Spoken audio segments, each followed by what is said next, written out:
Shalom jemaat Tuhan. Mari kita mau berdoa, kita mau mengucap syukur buat kebaikannya. Kita dapat berkumpul bersama keluarga kita untuk memuji dan beribadah kepada Tuhan. Hanya di dalam namamu kami berdoa dan mengucap syukur. Haleluya, amin.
Tuhan, kami mau mengucap syukur ya Tuhan, buat setiap rencana yang terjadi dalam kehidupan kami. Buat kasih-Mu ya Tuhan, yang tak pernah berkesudahan dalam kehidupan kami. Ya Tuhan,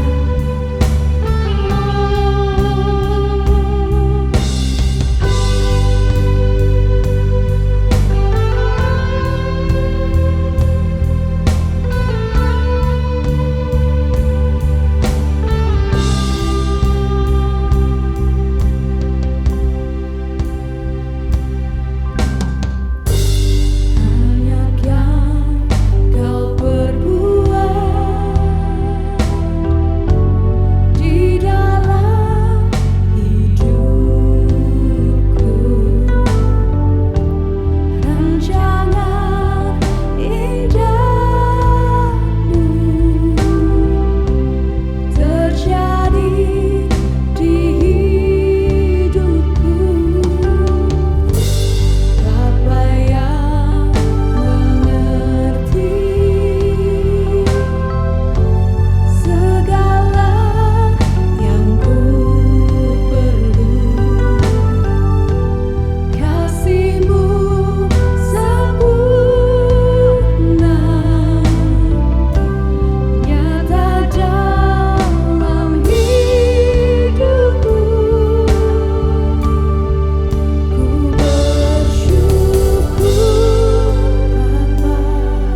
Mari kita berdoa. Tuhan Yesus, kami menyerahkan waktu ini, biarlah Roh Kudus yang menolong kami, yang akan memberikan penerangan kepada kami, sehingga kami bisa mengerti Tuhan setiap kebenaran firman Tuhan, dan itu menjadi bagian dalam hidup kami, mewarnai kehidupan kami, supaya kami belajar untuk hidup di dalam kebenaran. Terima kasih Tuhan. Di dalam nama Yesus kami berdoa. Amin. Nah, firman Tuhan mengatakan ikuti jejaknya. Sebetulnya ini adalah sebuah panggilan untuk hidup dalam kebenaran, ya. A call to right living. Sebuah panggilan supaya kita sebagai orang percaya hidup di dalam kebenaran. Nah, firman Tuhan di dalam 1 Petrus pasal 2 ayat 21 mengatakan demikian, sebab untuk itulah kamu dipanggil. Karena Kristus pun telah menderita untuk kamu dan telah meninggalkan teladan bagimu supaya kamu mengikuti jejaknya. Nah, di bagian kalimat yang terakhir ada kalimat yang mengatakan supaya kamu mengikuti jejaknya. Ya, tentunya kalau ada kata supaya, ini menunjukkan tujuannya, ya, supaya kamu mengikuti jejaknya. Ya, Tuhan punya tujuan dalam kehidupan kita sebagai orang percaya supaya kita mengikuti jejaknya. Ini sebuah panggilan untuk hidup di dalam kebenaran, ya, supaya kita mengikuti jejak Yesus. Nah, sebagai pengikut Yesus, tentunya kita mengikuti apa yang Yesus lakukan. Ya, kita sebagai orang percaya, ya, orang Kristen. Kristen artinya pengikut Kristus. Maka dia harus mengikuti apa yang Yesus lakukan, apa yang Yesus perbuat. Kita mengikuti jejaknya. Nah, pertanyaannya adalah bagaimana, ya, supaya kita bisa hidup dalam kebenaran, ya, bisa mengikuti jejaknya seperti yang firman Tuhan inginkan atau apa yang Tuhan kehendaki dalam kehidupan kita. Nah, prinsip yang pertama yang kita pelajari dari kebenaran firman Tuhan yang kita dapatkan dari 1 Petrus pasal 2 ayat yang ke-25. Ya, firman Tuhan mengatakan demikian. Sebab dahulu kamu sesat seperti domba, tetapi sekarang kamu telah kembali kepada gembala dan pemelihara jiwamu. Yang perlu saya garis bawahi atau saya pertegas adalah sebab dahulu kamu sesat, sekarang kamu telah kembali. Kembali, ada kata kembali. Jadi prinsip yang pertama yang harus kita lakukan kalau kita mau hidup dalam kebenaran, maka yang pertama kembali ke jalannya. Ya, kembali ke jalannya. Kembali ke jalannya Kristus, kembali ke jalannya Yesus. Nah, kembali adalah sebuah keputusan. Kembali adalah sebuah pilihan. Kita mau kembali atau tidak. Tetapi firman Tuhan mengajak kita. Itu sebabnya tadi saya mengatakan ini adalah ajakan. Untuk apa? Untuk kita hidup dalam kebenaran. Langkah yang pertama yang harus dilakukan adalah kembali. Ya, ambil keputusan untuk kembali. Kembali dari apa? Kembali dari jalan kita yang sesat. Ya, kembali dari jalan kita yang salah. Apa maksudnya? Ya, kita ingin supaya kita betul-betul bisa hidup dalam kebenaran, maka kita harus kembali. Nah, kembali ya itu bisa berarti bagi orang yang belum mengenal Yesus tentunya adalah sebuah peristiwa kelahiran kembali. Di mana dia kembali, ya, tadinya dia terhilang dan kemudian dia kembali. Karena gambaran yang diberikan oleh firman Tuhan, kamu sesat seperti domba. Itu artinya orang yang terhilang dan kemudian kembali. Orang yang tersesat kemudian kembali. Nah, kembali itu berarti adalah kelahiran baru atau lahir baru. Ya, bagi orang yang belum mengenal Yesus, maka kembali ke jalan yang Yesus berikan, yaitu apa? Hidup dalam kebenaran. Melalui apa? Melalui kelahiran baru. Lahir baru, dilahirkan kembali. menjadi ciptaan yang baru. Nah, tapi juga kembali juga bisa berarti bertobat. Bertobat, ya, baik bagi orang yang belum percaya, tapi ini juga bisa bagi orang yang sudah percaya kepada Yesus. Ya, dia sudah percaya, tapi dia kemudian jalannya itu sesat, ya. Dan Tuhan ingin supaya apa? Kita kembali, kita bertobat. Artinya 180 derajat berbalik. Kalau kita dulu melakukan yang salah, kemudian kembali berbalik untuk melakukan yang benar. Kalau dulu kita berkecimpung dalam kegelapan, kembali kita hidup di dalam terang. Ya, kembali. Ya. Karena apa, Saudara? Karena sekali lagi kembali ini adalah sebuah keputusan, pilihan Saudara. Ya. Jadi saya berdoa supaya setiap Anda yang mungkin Anda merasa hari ini engkau ada di jalan yang salah, engkau ada di jalan yang sesat, maka engkau harus ambil keputusan untuk kembali, berbalik, ya, 180 derajat, kembali, berbalik, untuk mengikuti jalan yang Yesus berikan kepada kita. Jadi poin yang pertama adalah kembali. Tuhan ingin supaya kita berbalik, kita kembali. Poin yang kedua, firman Tuhan mengatakan di dalam 1 Petrus pasal yang kedua ayat 19. Bagaimana supaya kita bisa hidup dalam kebenaran? Maka poin yang kedua, firman Tuhan mengatakan, ya sekali lagi di 1 Petrus pasal 2 ayat yang 19 mengatakan demikian.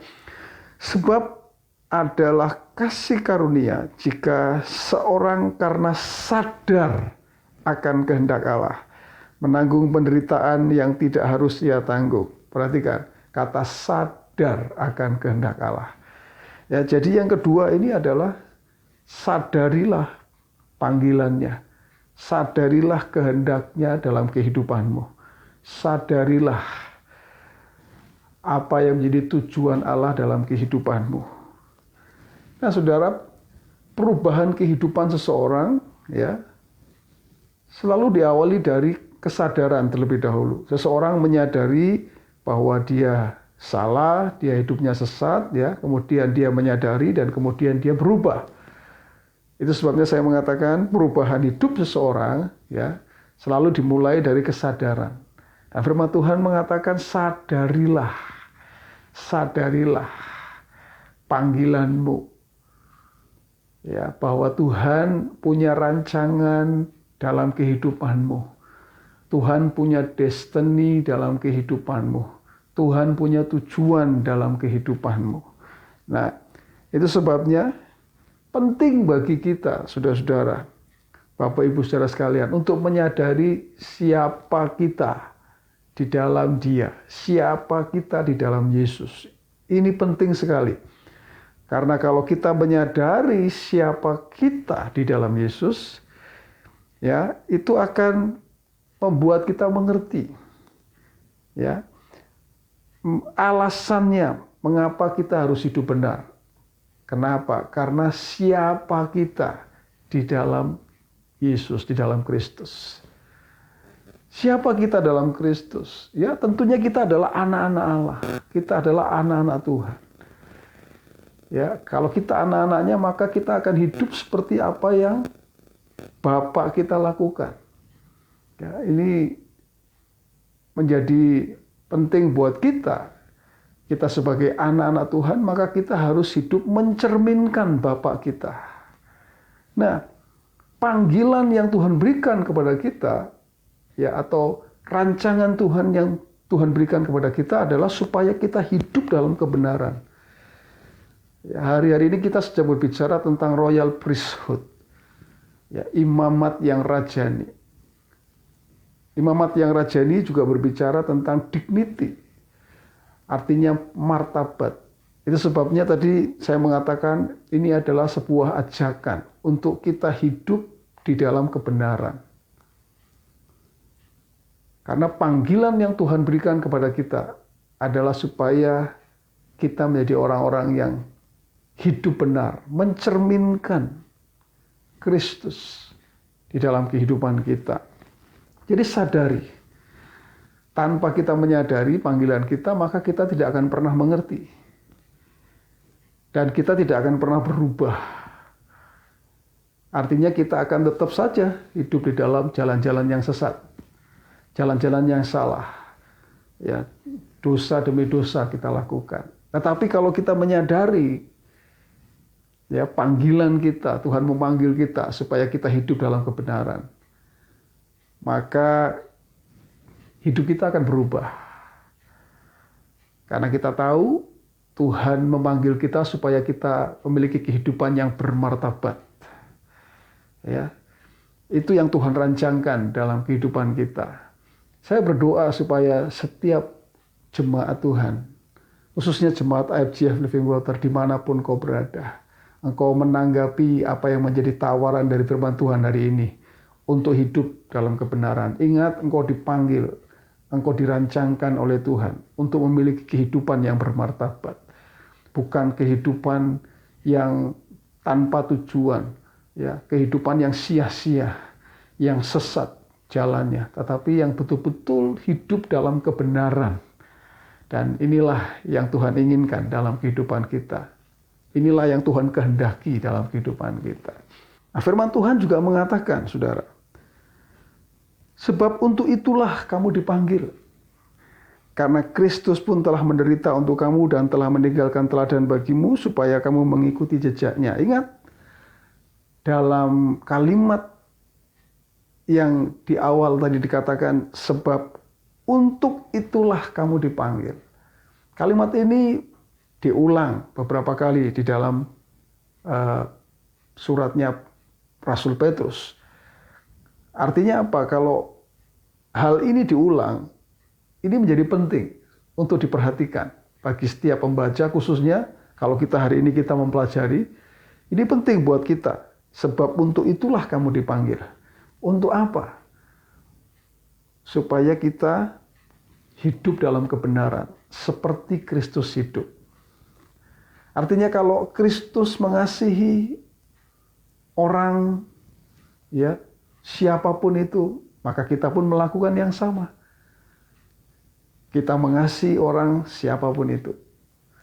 Kalau Kristus mengampuni orang yang melakukan kesalahan kepada kita atau melakukan kejahatan kepada kita, seperti yang dia lakukan di atas kayu salib, dia mengatakan, Bapa, ampunilah mereka karena mereka tidak tahu apa yang mereka perbuat. Maka kita pun sama. Ya. Kita hidup seperti Kristus hidup. Sebab untuk itulah kamu dipanggil, yaitu hidup dalam kebenaran. Haleluya. Nah, prinsip yang ketiga, saudara. Prinsip yang ketiga. Prinsip yang ketiga, firman Tuhan mengatakan di dalam 1 Petrus pasal 2 ayat yang ke-21. Firman Tuhan mengatakan demikian. Sebab untuk itulah kamu dipanggil, karena Kristus pun telah menderita untuk kamu dan telah meninggalkan teladan bagimu, supaya kamu mengikuti jejaknya. Nah, di sini, saudara, ada kata teladan. Ya, prinsip yang ketiga adalah kalau kita ingin hidup dalam kebenaran, maka ikutilah teladan Kristus. Ikutilah teladan Kristus. Ya, apa yang diteladankan oleh Yesus, khususnya di dalam konteks yang kita baca, saudara. Firman Tuhan ya tadi menjelaskan bahwa Yesus itu rela menderita untuk hidup dalam kebenaran. Jadi untuk hidup dalam kebenaran, seseorang harus dia rela menderita, walaupun harus menderita untuk hidup kebenaran, untuk hidup dalam kebenaran. Ya, artinya berani membayar harga untuk kita hidup dalam kebenaran. Ya, kita rela menderita. Ya, karena firman Tuhan mengatakan, saudara, ia tidak berbuat dosa dan tipu tidak ada dalam mulutnya. Ketika ia dicaci maki, ia tidak membalas dengan mencaci maki. Ketika ia menderita, ia tidak mengancam, tetapi ia menyerahkannya kepada Dia yang menghakimi dengan adil. Ia sendiri telah memikul dosa kita di dalam tubuhnya di kayu salib, supaya kita yang telah mati terhadap dosa hidup untuk kebenaran, dan oleh bilur-bilurnya kamu telah sembuh. Saudara, perhatikan baik-baik saudara. Ayat yang kita baca hari ini. Perhatikan contoh yang diteladankan oleh Yesus. Firman Tuhan mengatakan ia tidak berbuat dosa. Yesus membenci dosa. Itu sebabnya kita harus melakukan yang sama. Kita juga sebagai pengikutnya yang mau mengikuti jejaknya, maka kita juga harus membenci dosa. Nah, tipu tidak ada dalam mulutnya. Ya. Yesus mulutnya tidak ada tipu. Ya. Artinya apa? Artinya Tuhan tidak ingin kita menjadi orang-orang ya, pengikut Kristus yang suka menipu ya, dengan mulut kita. Seperti firman Tuhan yang saya sampaikan minggu yang lalu. Berkaitan dengan a portion of blessing. Ya, yang menjaga mulutnya. Yesus memberikan teladan itu. Tidak ada tipu dalam mulutnya. Dan ini pun Yesus mau supaya kita melakukannya. Mengikuti teladannya. Ketika ia dicaci, ia tidak membalas. Yesus tidak membalas ketika ada orang yang berbuat kejahatan kepada dia. Yesus tidak mencaci maki, membalas mencaci maki ketika orang mencaci maki. Demikian juga kita. Kalau kita mau hidup dalam kebenaran, ikuti yang Yesus lakukan. Jangan membalas.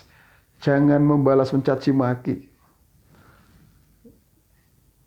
Firman Tuhan mengatakan, ia tidak mengancam. Ya, Yesus tidak suka mengancam, saudara. Ya, Yesus tidak pernah mengancam. Kita pun harus melakukan yang sama. Ikuti teladannya, saudara. Tetapi ia menyerahkannya kepada dia yang menghakimi dengan adil. Ia sendiri telah memikul dosa kita. Saudara, dia rela menolong orang lain. Sampai harus mati di kayu salib. Ini yang Yesus lakukan. Dan Yesus mau supaya kita meneladani apa yang dia lakukan. Ketika kita meneladani apa yang dia lakukan, sebetulnya kita sedang hidup di dalam kebenaran. Kita sedang hidup dalam panggilan. Seperti firman Tuhan tadi mengatakan, untuk itulah kamu dipanggil. Kita hidup dalam panggilan, rancangannya untuk hidup benar. Hidup yang bermartabat. Itulah yang dirancangkan oleh Tuhan untuk kita. Itu sebabnya saudara. Ya, itu sebabnya. Jadilah orang percaya. Ketika firman Tuhan mengajak supaya kita hidup dalam kebenaran, maka mari kita meresponi firman Tuhan. Mari kita menjadi orang-orang percaya yang mengatakan kepada Tuhan, Tuhan, aku mau hidup dalam kebenaran. Ya, apa yang harus Anda lakukan? Yang harus Anda lakukan adalah dimulai dari mengambil keputusan untuk kembali. Berbalik. Ingat, tadi saya mengatakan ini sebuah keputusan. Tidak akan pernah terjadi kalau engkau tidak mengambil keputusan dan tidak memilih untuk kembali. Maka engkau akan terus ada di sana. Itu sebabnya ambil keputusan. Ini bagian kita, yaitu mengambil keputusan untuk kembali dari jalan kita yang sesat. Kembali, berbalik dari jalan kita yang salah. Dan kemudian sadari, menyadari panggilan kita. Setelah kita berbalik, mari kita menyadari. Kita dipanggil supaya kita hidup dalam kebenaran. Ya, itu sebabnya sadari panggilan. Dan kemudian ikuti teladannya. Apapun yang Yesus lakukan. Apapun yang Yesus perbuat. Mari engkau melihatnya dan engkau meneladaninya. Engkau mempelajarinya. Di dalam kebenaran firman Tuhan, baca kebenaran firman Tuhan, lihat apa yang Yesus lakukan. Apa yang dia perbuat. Dia mengampuni, dia mengasihi, dia mendoakan musuh. Dia melakukan hal-hal yang luar biasa. Dan kita mau supaya apa? Supaya itulah yang terjadi dalam kehidupan kita. Hidup kita betul-betul hidup di dalam kebenaran. seperti apa yang Yesus lakukan. Saudara, saat ini saya berdoa untuk saudara semua, dimanapun saudara berada. Mari saudara, ya, jangan keraskan hatimu, tetapi mintalah Roh Kudus untuk melembutkan hatimu. Ketika engkau ada di tempat yang salah, engkau ada di jalan yang salah, ayo kembali. Sadari panggilanmu. Engkau bukan di sana. Siapa kita di dalam Dia? Kita adalah anak-anaknya yang dirancangkan untuk hidup dengan martabat, hidup di dalam kebenaran. Ya, Tuhan mau supaya hidup kita memuliakan Tuhan. Sadari, responi kebenaran firman Tuhan ini. Dan katakan, Tuhan, aku mau ikuti teladan-Mu, Tuhan. Aku mau ikuti, Tuhan, teladan-Mu. Engkau yang memberikan kekuatan kepadaku, Tuhan.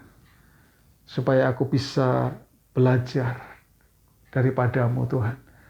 Aku siap, Tuhan, untuk diubahkan. Katakan kepada Tuhan. Dan saya percaya firman Tuhan hari ini yang kita dengar, ketika engkau meresponinya dengan benar, itu akan merubah kehidupanmu. Tuhan mau sekali lagi supaya hidupmu betul-betul menjadi hidup yang memuliakan Tuhan. Ikuti jejaknya, follow his step. Ikuti jejaknya. Dan percayalah Roh Kudus yang akan memberikan kekuatan di dalam kehidupan kita supaya kita bisa melakukannya. Mari kita berdoa, saudara. Tuhan Yesus, kami bersyukur untuk kebenaran firman-Mu.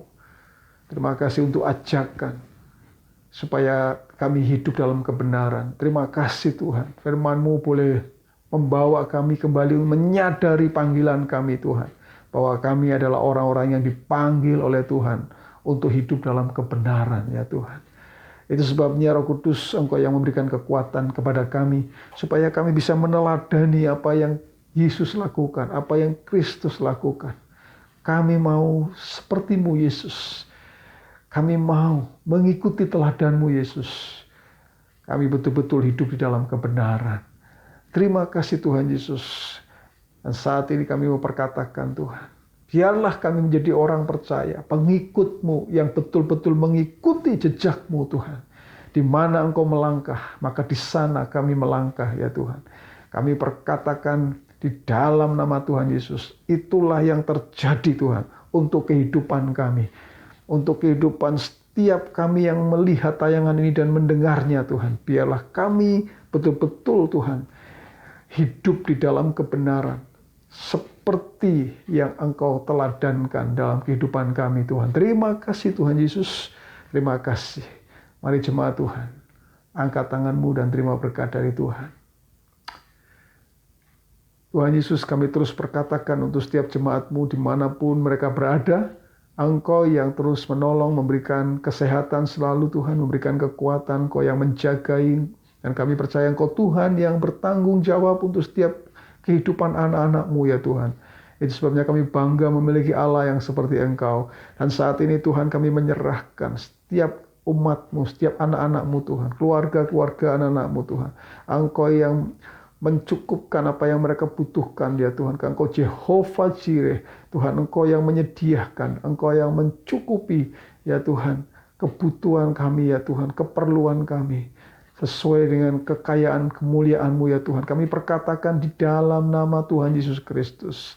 Tuhan, sekali lagi kalau ada jemaat Tuhan hari-hari ini yang betul-betul membutuhkan Engkau, bahkan mereka harus mengambil keputusan saat ini, Tuhan. Kami minta Roh Kudus Engkau yang menolong supaya kehendak-Mu lah yang terjadi, Tuhan. Supaya keputusan yang diambil adalah keputusan yang seperti yang Engkau kehendaki, ya Tuhan. Terima kasih Tuhan Yesus. Terima kasih Tuhan. Mari jemaat Tuhan, angkat tanganmu dan terima berkat dari Tuhan. Firman Tuhan berkata, Tuhan memberkati engkau dan melindungi engkau. Tuhan menyinari engkau dengan wajah-Nya dan memberi engkau kasih karunia.